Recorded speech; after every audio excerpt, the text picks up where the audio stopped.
장 주 예수의 강림이 179장 1절 4절을 찬송하겠습니다.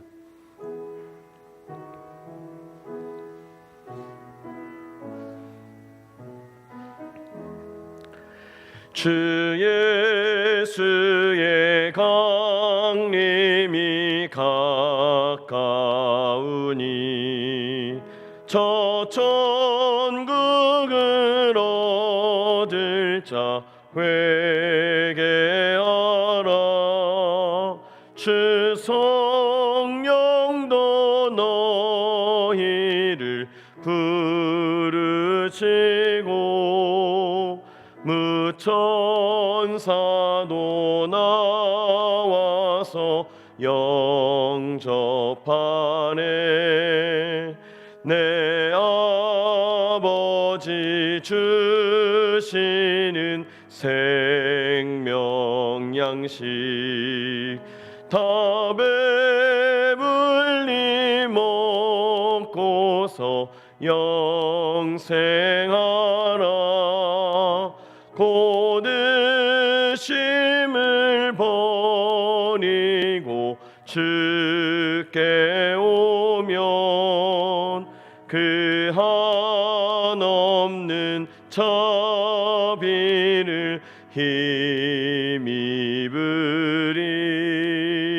힘입으리.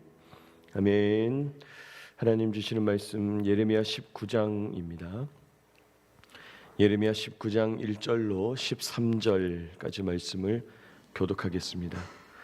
예레미야 19장 1절로 13절까지 말씀을 교독합니다. 19장 1절을 제가 읽습니다. 여호와께서 이와 같이 말씀하시되 가서 토기장의 옹기를 사고 백성의 어른들과 제사장의 어른 몇 사람과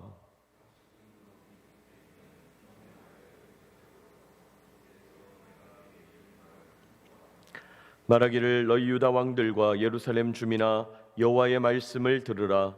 만군의 여호와 이스라엘의 하나님이 이같이 말씀하시되 보라 내가 이곳에 재앙을 내릴 것이라. 그것을 듣는 모든 자의 귀가 떨리니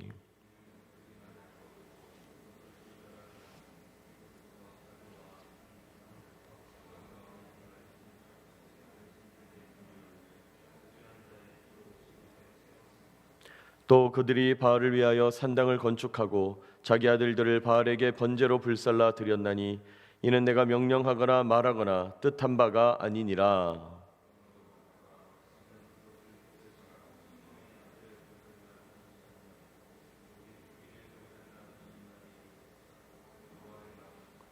내가 이곳에서 유다와 예루살렘의 계획을 무너뜨려 그들로 그 대적압과 생명을 찾는 자의 손에 칼에 엎드러지게 하고 그 시체를 공중의 새와 땅의 짐승의 밥이 되게 하며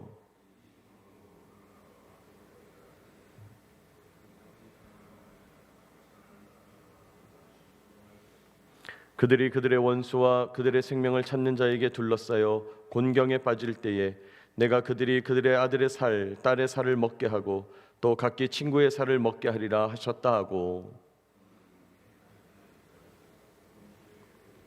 그들에게 이르기를 만군의 여호와께서 이와 같이 말씀하시되 사람이 토기장이의 그릇을 한번 깨뜨리면 다시 완전하게 할 수 없나니 이와 같이 내가 이 백성과 이 성읍을 무너뜨리리니 도벳에 매장할 자리가 없을 만큼 매장하리라.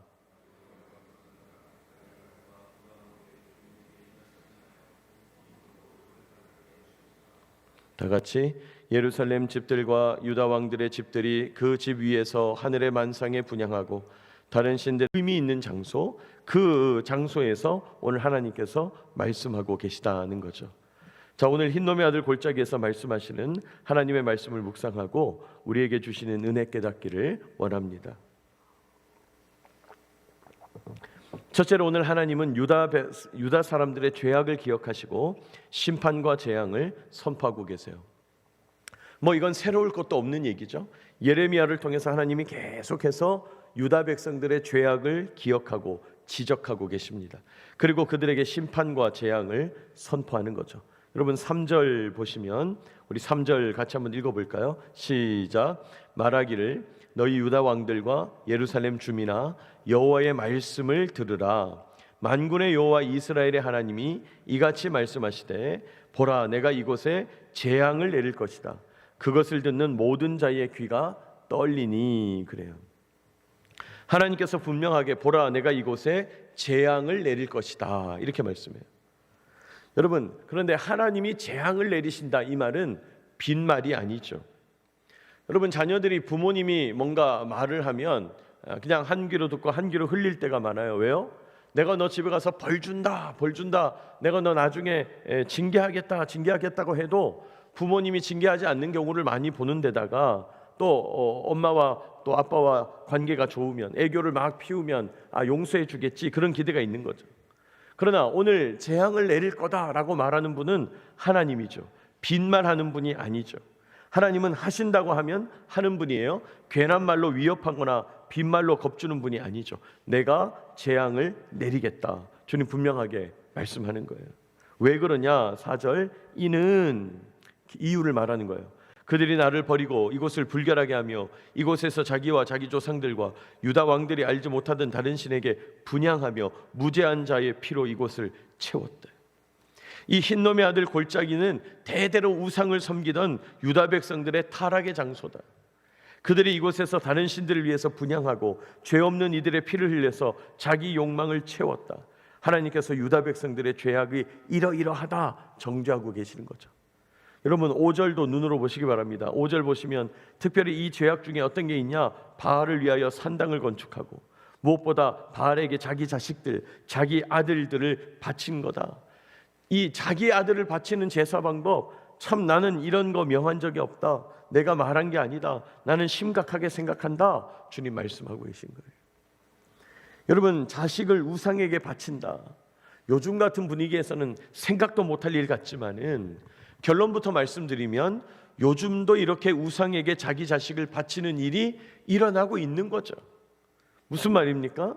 여러분, 과거에 문화적으로 우상을 섬기면서 자기 자식을 바친다 이런 배경이 있는 겁니다. 여러분, 과거에는 자식을 많이 낳게 되죠. 그리고 그 자식 많은 것이 매우 중요했죠. 왜요? 농사 짓는 그 농경 사회에서는 노동력을 확보하는 방법이 자식을 많이 낳는 거예요. 그런데 자식을 많이 낳는다고 해서 다 좋은 게 아니라 자식들에게 가성비가 좋아야 돼요. 무슨 말이에요? 밥을 먹인 만큼 밥값을 해야 되는 거예요. 그런데 그 중에는 몸이 약한 사람들도 있었겠죠. 노동력으로 쓸모없는 자식들도 있었겠죠.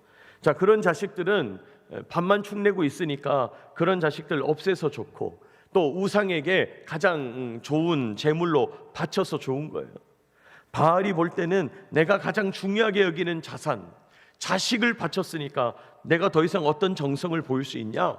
내가 최고의 치성을 너희한테 보여주는 거 아니냐? 그러니 나한테 복 많이 줘라. 나한테 복 주길 원한다. 우상에게 드릴 수 있는 최고의 제물인 거죠. 또 자기 생활적인 면에서 보면 밥이나 축내는 몸 약한 자식은 제거해서 좋은 거죠. 이래서 좋고 저래서 좋고 꼭 먹고 알 먹고가 되는 거예요. 여러분, 자식에게 우상에게 자식을 바친다는 것은 그런 배경 속에서 나타난 일이라는 거죠. 제가 이런 설명을 드리면 이렇게 생각할 수 있죠. 야, 어떻게 인간으로서 그런 생각을 할 수가 있냐? 여러분, 그런 생각이 들지만은 그러나 우리 인간 욕망이라고 하는 것은 이렇게 끝도 없이 타락하고 마침내 인간이기를 포기하고 자기 욕망에 충실한 짐승 같은 존재가 되는 거예요. 우상을 섬긴다는 건 바로 그런 의미인 거예요. 단순히 뭐 다른 신을 섬기고 다른 종교에 가고 그런 차원이 아니고 자기 자식이라고 하는 것을 그냥 다 바쳐버리는. 그런데 오늘날도 이런 일이 일어나고 있다는 거죠. 자식을 인격의 대상으로 보지 않고 사랑의 대상, 하나님이 주신 생명의 선물, 하나님이 주셨으니 아름답게 생명으로 키워내야지 이렇게 생각하는 게 아니라 하나님의 자녀로 철저하게 신앙훈련 시켜야지 이렇게 생각하는 거 아니고 공부 잘해야 돼, 키 크고 외모가 멋져야 돼, 내 자랑이 돼야 돼, 좋은 대학 가야지. 여러분, 단적인 예를 들자면 학원 보내느라고 교회를 못 보냈다, 또 주일날 공부시키느라고 예배를 못 드리겠다. 그거 자식에게 우상에게 자식 바치는 일입니다. 오늘날도 그런 일이 있는 것이죠. 여러분, 이렇게 욕망만 남아있게 되면 어떻게 됩니까? 우상에게 내가 내 자식을 바쳐서라도 뭔가 원하는 걸 얻어야 되겠다, 이렇게 욕망만 남게 되면 가정이 파괴됩니다. 부모 자식 간의 관계가 파괴돼요. 인생의 가치가 얼마나 잘 먹고 잘 사냐, 얼마나 가졌냐, 이런 식의 다산과 풍요, 우상 가치관으로 흘러가는 것입니다. 그런데 오늘 성경은 뭐라고 그래요? 그렇게 하는 것 자체가 심판이라는 거예요. 내가 재앙을 내리겠다는 거예요. 그것 자체가 죽음이라는 거예요. 가만두지 않겠다는 거예요. 6절입니다. 보라, 다시는 내가 그러므로 보라, 다시는 이곳을 도벳이나 흰놈의 아들 골짜기라 부르지 않고 오직 죽임의 골짜기라고 부르는 날이 이를 것이라. 여호와의 말이니라. 그러고 보니까 이건 죽음밖에 없는 거예요. 죽음의 골짜기다, 죽임의 골짜기다. 죽음의 골짜기일 뿐만 아니라 살인하는 골짜기다. 이렇게 욕망으로 모든 것을 넘기는 유다와 예루살렘. 그래서 7절 보시면 내가 그들의 계획을 무너뜨리겠다, 철저히 파괴하겠다, 원수들의 칼에 죽어서 공중의 새에 밥이 되고 땅의 짐승의 밥이 되게 하겠다, 주님 말씀하시는 거죠. 뿐만 아니라 8절 놀람과 조롱거리가 되게 하겠다. 놀람과 조롱거리. 9절 얼마나 또 비참한 일이 일어나냐. 9절에 보니까 원수와 대적에게 포위를 당해서 그들이 공경에 빠지게 되니까, 여러분, 포위를 당하게 되면 어떻게 되죠? 심각한 경제난이 일어나게 되죠. 먹을 것이 없게 돼요. 유통이 안 되는 거예요. 물건을 살 수도 없고 팔 수도 없어요. 그러니까 어떻게 됩니까? 자기 자식의 살을 먹게 하겠다. 왜요? 배고프니까 아들을 잡아먹고 딸을 잡아먹는 거예요. 더 나아가서는 친구의 살을 먹게 하겠다. 친구를 잡아먹는 거예요. 비극적인 일들이 일어나는 거죠. 사람이 사람을 잡아먹는 비극적인 일. 실제로 시드기야 왕 11년에 예루살렘이 멸망하기 전 3년 동안 그런 일이 일어났다는 거예요. 역사적으로 하나님이 재앙을 내리신다는 거예요. 여러분, 욕망에 사로잡혀서 세상 우상 숭배 가치관, 세상의 다산과 풍요, 음란과 쾌락을 추구하는 인생, 여러분, 그 사람들의 결국이 이러하다는 거예요. 결국은 그런 거 쫓아가다가 다른 사람의 살이나 파먹고 사는 어리석은 자가 된다는 거예요. 인간의 존엄은 사라지고 동물 수준으로 우리 수준이 떨어지고 서로가 서로를 잡아먹고 그렇게 철저하게 심판당하고 재앙을 경험하는 비극적인 일이 벌어질 거예요. 그리고 사실은 우리가 살아가는 이 세상에 이미 하나님 없음으로 인해서 이런 일들이 벌어지고 있다는 것이죠. 오로지 욕망만 남아서, 여러분, 욕망만 남아있으면 어떻게 됩니까? 모든 관계 속에서 이게 나한테 이익인가 손해인가, 그것만 계산하고 있는 거예요. 내가 이렇게 하는 게 이익인가 손해인가, 나한테 좀 손해보는 건 없나? 여러분, 그렇게 판단하게 되면 배려라는 것도 없고 인격이라는 것도 없어지는 거죠. 지옥 같은 세상이 되는 것입니다. 가정이 파괴되고 가장 인격적이어야 될 관계들이 파괴되는 거예요. 사랑의 관계여야 될 가정, 부부 사이에, 부모와 자식 사이에, 자녀와 자녀들 사이에, 이렇게 가장 사랑의 관계여야 되는데 그런 거 없는 거죠. 여러분, 요즘 신문지상에 나오는 이야기들을 보세요. 가장 인격적이어야 될 스승과 제자 사이에 이제 그런 거 깨진 지 오래됐죠. 선생님이 나한테 이 불이익 주면 어떡하나, 또 저 학생 때문에 내가 불이익 당하면 어떡하나, 전부 그런 식으로만 생각하는 거예요. 욕망만 작동하는 겁니다. 인격이란 것은 없고 사랑이란 것은 없는 거예요. 지옥 세상이 펼쳐지는 거죠. 주님 말씀하시죠. 죽임의 골짜기라고 하겠다. 지옥 세상이 펼쳐지는 거예요. 여러분, 오늘 우리는 지금 흰놈의 아들 골짜기에 서 있는 줄 믿으시기 바랍니다. 오늘도 우리가 예레미야처럼 흰놈의 아들 골짜기에 서 있는 거예요. 그럼 우리는 우상에게 자식 바치면서 인간이기를 포기하고 자기의 쾌락과 소유만을 위해서 살아가는 그런 욕망의 동물로 남을 거냐, 아니면 하나님 안에서 우상을 몰아내고 하나님 닮아서 하나님 형상을 회복해 갈 거냐, 우리에게는 그런 양면 선택이 남아있다는 거예요. 오늘도 예레미야와 함께 흰놈의 아들 골짜기에서 서 있는 심정으로 기도하는 저와 여러분 되시기를 축복합니다. 지금 예레미야처럼 우린 흰놈의 아들 골짜기에 서서 기도하고 있다는 거예요.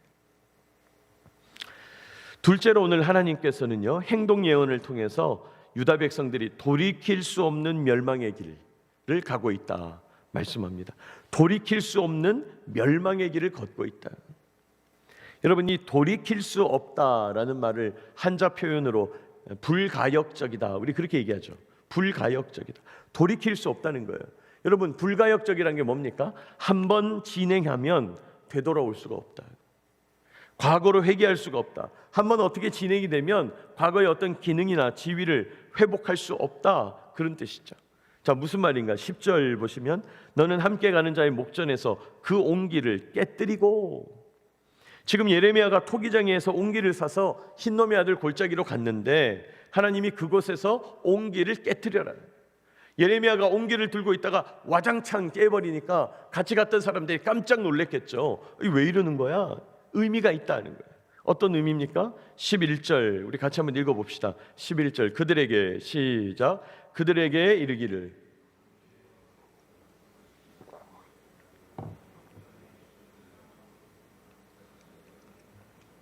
이와 같이 내가 이 백성과 이 성읍을 무너뜨리리니 도벳에 매장할 자리가 없을 만큼 매장하리라. 거기 중간에 보면 토기장이의 그릇을 한 번 깨뜨리면 다시 완전하게 할 수 없나니 이런 표현이 나오죠. 그게 불가역적입니다. 불가역적, 돌이킬 수 없다는 거예요. 지금 유다 백성들이 가고 있는 길은 돌이킬 수 없는 길을 가고 있다. 너희들 어쩌려고 그러냐? 또 13절 보시면 예루살렘 집들과 유다 왕들의 집들이 그 집 위에서 하늘의 만상에 분향하고 다른 신들에게 전제를 부음으로 더러워졌은즉 도벳 땅처럼 되리라 하셨다 하라. 우상 섬기는 일을 하다가 도벳 땅처럼, 죽음의 땅처럼 될 것이다. 여러분, 우상을 섬기는 일은 내가 우상 좀 섬기다가 정신 차리고 때 되면 주님께 돌아오면 되지, 여러분 이렇게 생각하는 게 안 된다는 거예요. 그 간단치 않다는 거예요. 지금 유다 백성들은 돌이킬 수 없는 길을 가고 있다는 거예요. 여러분, 세상 말 가운데 이런 말이 있잖아요. 지금 이 순간은 내 남은 인생에서 가장 젊은 시간이다, 이런 말이 있죠. 지금 내가 사는 이 순간은 내가 남아있는 인생 가운데 가장 젊은 시간이다. 바로 지금 이때 이 순간. 무슨 말이에요?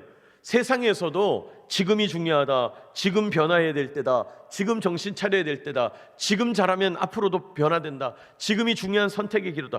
여러분, 세상 사람들도 그런 얘기 한다는 거예요. 세상도 이런 말을 하는데 하물며 하나님의 백성들은 어찌해야 됩니까? 우리 삶을 지금까지 돌이켜보고 혹시 내가 지금 돌아올 수 없는 방향으로 불가역적인 죄의 길을 걷고 있지 않은가 묵상해 봐야 된다는 거예요. 돌이켜야 된다는 겁니다. 더 하나님께 나아가야 된다는 거예요. 불가역적인 방향에 흘러가고 있다면 지금 멈춰서는 게 중요하잖아요. 여러분, 하나님 없이 살던 사람은 하나님 섬기는 성도가 돼야 돼요. 예배 안 드리던 사람은 예배 드리는 사람이 돼야 되고, 일주일에 한 번 겨우 예배 드리는 사람은 모든 공예배에 나오는 열심 있는 신자가 돼야 돼요. 내가 나름 열심히 있는 신자였다면 지도자가 돼야 되고요. 다른 사람을 양육할 수 있는 사람이 돼야 되고, 지도자는 더 많은 공동체 영혼을 품기 위해서 기도하고 주님을 의지해야 된다는 거예요. 우리의 방향은 불가역적인 죄의 길, 우상 숭배의 길이 아니라 하나님 앞에서 더 몸부림쳐 주님 의지하는 길로 나가야 된다. 여러분, 지금은 우리가 주님께 나가야 될 때입니다. 흰놈의 아들 골짜기를 개혁해야 될 때예요. 몰록 신상을 폐기하고 바알 산당을 무너뜨려야 될 때예요.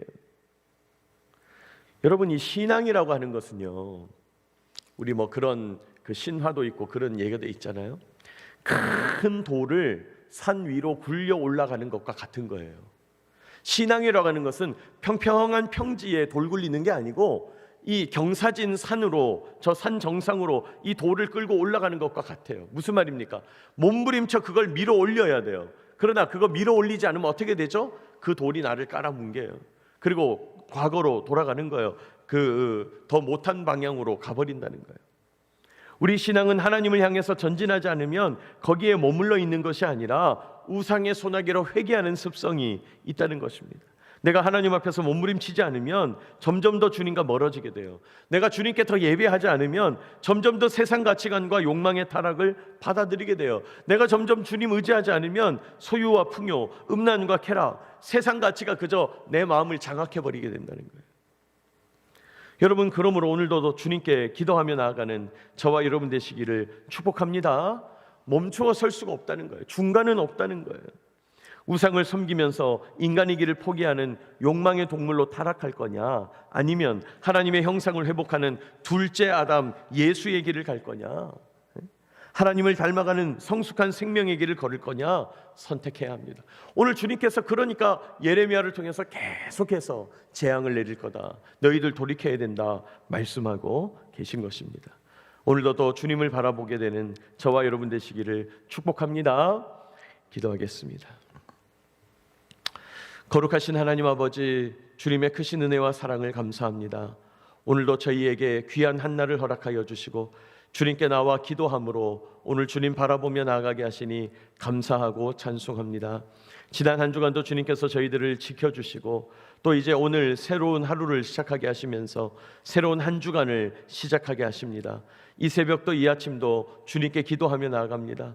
주님, 저희들 인간이기를 포기하며 욕망의 동물로 타락하지 않고 하나님의 형상을 회복하며 둘째 아담 되시는 예수님의 길, 하나님을 닮아가는 성숙한 생명의 길 찾아가는 주의 성도들 다 되도록 인도하여 주시옵소서. 하나님 앞에서 열심을 내어 주님을 섬기는 일에 중단이 없게 하여 주시고 더 주님을 섬기며 더 주님을 의지하며 나아가는 주의 성도들 다 되도록 인도하여 주시옵소서. 주님, 오늘도 저희에게 예배의 날을 허락하여 주시니 감사하고 찬송합니다. 세상은 이날이 쉬는 날이요, 이날이 자기 욕망을 펼치는 날이요, 내가 원하는 대로 사는 날이라고 선포하지만은 그러나 저희들은 하나님이 왕이심을 선포합니다. 하나님이 우리 인생의 주인임을 선포합니다. 예배를 드립니다. 주님, 역사하여 주시옵소서. 주님, 간구합니다. 오늘도 이 예배당에서 우리 교회당 예배당 일원에서 펼쳐지는 모든 예배와 모임 가운데 주님 함께하여 주시기를 간절히 소망하고 소원합니다. 유치부로부터 저 청년들의 모임에 이르기까지, 또 하나님 이 예배당에서 이루어지는 오전과 오후의 모든 예배의 모임들까지 주님 인도하여 주시고 찬양을 받아주시고 선포되는 말씀을 능력 있게 하셔서 주님의 권능을 나타내시고 많은 성도들 주님 앞에서 새롭게 회개하며 주님께 돌이키며 주님만을 따르는 주의 성도들 다 되도록 인도하여 주시옵소서. 하나님, 오늘도 저희들 주님께 내려놓고 간구하는 크고 작은 기도의 제목들 주님께서 아십니다. 우리의 걱정, 근심, 염려, 불안을 주님께서 아시오니 불쌍히 여겨주시고 하나님 앞에 모든 것 내려놓고 기도하고 간구할 때 하나님 우리 마음 가운데 오셔서 강하고 담대하게 하시고 괜찮다, 내가 너와 함께한다 하시는 주님의 음성을 들려주시옵소서. 오늘도 저희와 함께 하시는 주님 의지하옵고 예수님의 이름으로 기도하옵나이다. 아멘.